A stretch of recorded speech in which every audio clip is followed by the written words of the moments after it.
This is a recipe for red cabbage salad. It is super easy to make. The hardest part is cutting these up. So start by just peeling off the top layer of the cabbage, and then you're gonna wash this, but you peel off the top layer first, just like you would for an onion, and you just peel off that top layer. And I am using 2 cabbage heads. This is actually gonna make a lot, but it's gonna look like a lot, and then it's actually gonna be less. So just peel off, you're basically peeling off the top layers that might be a little bit wilty and a little bit gross.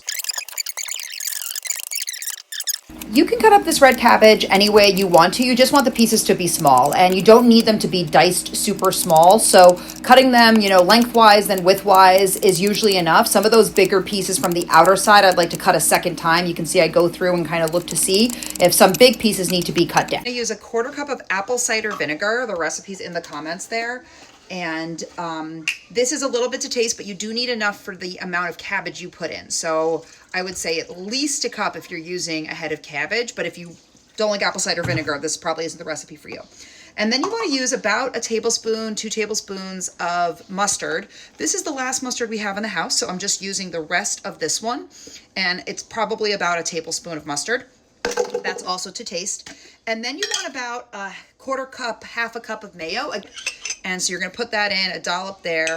Cool, got it on my shirt. Use about a tablespoon of garlic powder.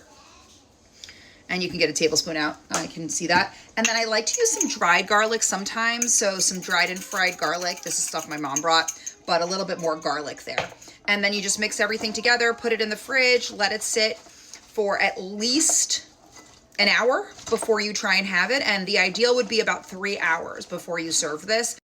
Totally forgot to say, you need to add salt, pepper. I'm adding a little more mustard. I just tasted it and it needs a little more mustard. And then the last thing you're gonna add before you serve it to people is you're gonna add nutritional yeast. So I'm gonna show you what that looks like. This is the brand we buy. This is amazing.